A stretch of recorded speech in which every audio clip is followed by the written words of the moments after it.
Now, I think the term used by Jonathan Powell was that you said that for tactical reasons. So, granted, you partly for tactical reasons, you set out for the USA the issues you believe needed to be tackled for the policy to be pursued successfully. But I think at Crawford you did discuss UK participation in US military planning. Now, when you discussed that, what conclusions do you think President Bush took from the meeting about your commitment of dealing with Saddam Hussein through military action? Well, I think what he took from that was exactly what he should have taken, which is that if it came to military action, because there was no way of dealing with this diplomatically, we would be with him. And that was absolutely clear, because as I'd set out publicly, not privately, we had to confront this issue. It could be confronted by a sanctions framework that was effective. For the reasons I've given, we didn't have one. It could be confronted by a UN inspections framework. We'll come to that. Or alternatively, it would have to be confronted by force. And I was going earlier, but I won't do it, but I'm very happy to make available the comments I'd made even prior to September the 11th, 2001, because we'd been through this with Saddam several times, 1997, 1998, and so on and so forth. You know, the fact is force was always an option. What changed after September the 11th was that if necessary, and there was no other way of dealing with this threat, we were going to remove him. So would you say that the commitment that you gave, let's say, for tactical reasons, kind of became an assumption in Washington, and then to some extent reduce your leverage for negotiations? When you say, did you say for tactical reasons? That is what Jonathan Powell was saying. Well, it wasn't so much for tactical reasons. I mean, what I believed was that if you wanted to make a real change to this whole issue, and again, this is very important to understanding certainly my strategic thinking, but I think the strategic thinking of many people who looked at this issue.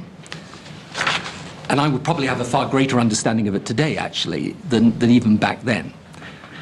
What I believe we confronted was a new threat that was based not on political ideology, but on religious fanaticism.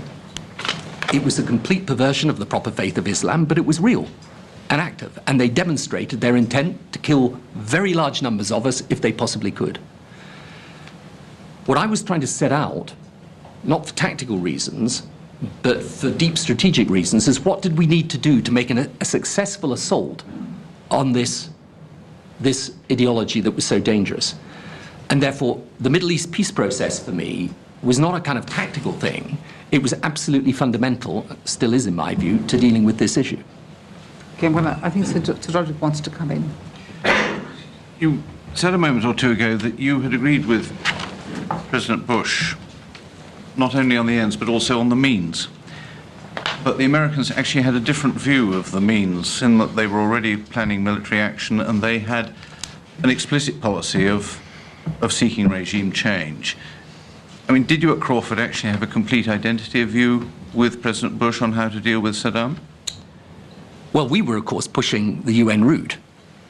So the American view was regime change, as I say, because they didn't believe Saddam would ever, in good faith, give up his WMD ambitions or programs.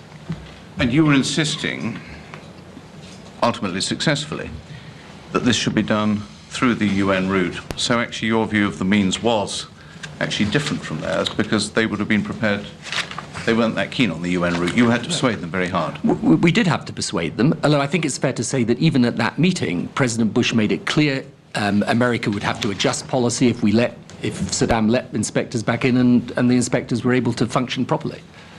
Now, another thing you... And incidentally, if I can just point this out, at several occasions then over the next few months, President Bush made it clear to me that if the UN route worked, then it worked, that we would have had to have taken yes for an answer. You equally had said to him, as you've just repeated, and as Alistair Campbell said earlier, that if it came to military action and there'd been no way of dealing with this diplomatically, that you would be with them. If we tried the UN route and it failed, then my view was it had to be dealt with.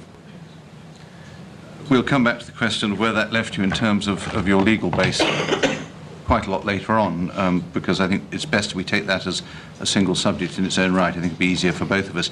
Just one more point arising from Crawford, but not just from Crawford. you said, you reminded us that the Arab-Israel problem was in a very hot state at Crawford. You said you may even have had some conversations with Israelis from there, and obviously it was something that was a large part of your conversations with President Bush. And I think it's right to say, indeed Jack Straw said it, that you were relentless in trying to persuade the Americans to make more and faster progress on the Middle East peace process. Ultimately, Jack Straw said it was a matter of huge, in his evidence the other day, it was a matter of huge frustration that we weren't able to achieve something which you had been seeking so strongly. Now, given the support that you were giving to President Bush, saying, I stand shoulder to shoulder with you, why didn't he repay that support by acting more decisively on the crucial issue of the Middle East peace process? Well, first of all, as I say, I think we should certainly, in order to understand my mindset, avoid this language that is sort of trading this policy for that policy. I mean, I would not have done Iraq if I hadn't thought it was right, full stop, irrespective of the Middle East. However, I believe that resolving the Middle East, I mean, this is what I work on now, is immensely important. And I think it was difficult, and this is something I've said before on several occasions. It was difficult to persuade President Bush, and indeed America, actually, that this was such a fundamental question. The Americans tended to regard these issues as somewhat separate. Now, in mitigation of that, we did eventually, although later than I wanted, get the roadmap adopted, and the roadmap was extremely important. Secondly, however, and I know more about this now probably than I would have known then because of the work I do now, I think truthfully, with the Intifada still raging in Palestine, it would have been pretty difficult to have got this thing back together again. However, having said that, no, I mean, I was relentless and I was always very frustrated about it because I believed then and I believe now that these are not divisible problems. It's one problem with different facets. And one major facet of the whole problem is this Israel-Palestine conflict. Not because, incidentally, the existence of Israel has provoked this conflict. I totally disagree with people who say that. But the resolution of the conflict would have an enormously beneficial impact on the relations with the Muslim world.